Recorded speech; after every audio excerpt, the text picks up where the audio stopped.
Praise the Lord. எல்லாரும் எப்படி இருக்கிறீங்க? நான் இன்னைக்கு உங்களுக்காக ஒரு வசனம் வாசிக்க போறேன். அது இருப்பிடம் மட்டும் எங்க இருக்குதுன்னு நீங்க கண்டுபிடிச்சிடுங்க, பார்க்கலாம். அவர்கள் இருவரும் கர்த்தருடைய சகல கற்பனையின்படியும் நியாயமங்களின்படியும் குற்றமற்றவர்களாய் நடந்து தேவனுக்கு முன்பாக நீதி உள்ளவர்களாய் இருந்தார்கள். கண்டுபிடிச்சிட்டீங்களா? லூக்கா 1:6 போடப்பட்டிருக்கு. இவங்க யாரு? எலிசபெத், சகரியா அப்படின்னு சொல்லி நம்ம பார்க்கிறோம். இவர்கள் தேவனுக்கு முன்பாக நீதி உள்ளவர்களாய் இருந்தார்கள், குற்றமற்றவர்களாயும் நடந்து கொண்டார்கள் என்று பார்க்கிறோம். அதனுடைய பலன் என்ன? நிறைய பேர், நான் கூட நிறைய யோசிக்கிறது உண்டு, உண்மையா இருக்கிறோமே, எதுவுமே இல்லையே அப்படின்னு சொல்லி சில நேரங்களில் யோசிக்கிறது உண்டு. அதனுடைய பலன் என்னன்னு பார்த்தீங்கன்னா 13வது வசனத்துல, சகரியாவே பயப்படாதே, உன் வேண்டுதல் கேட்கப்பட்டது.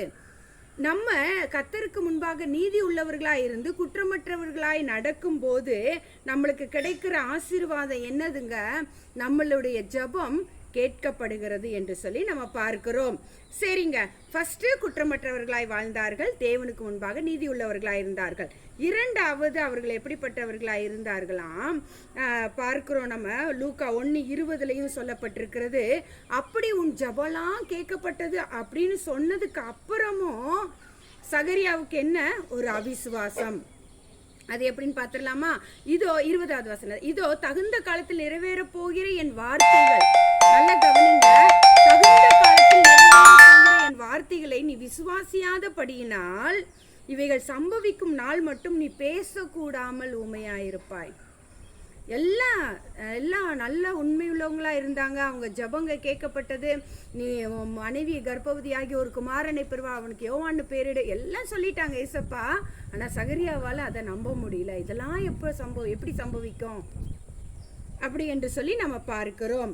அப்போ 1:20 பதில் வந்த பிறகும் விசுவாசிக்க முடியாதபடிக்கு அநேக அவிசுவாசங்கள் இன்றைக்கு நம்மளுக்குள்ள காணப்படுகிறது.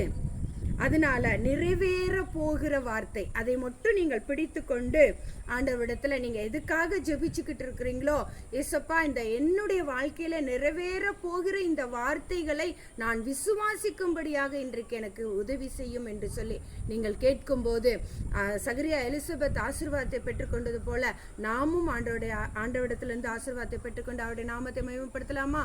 God bless you. தேங்க்யூ.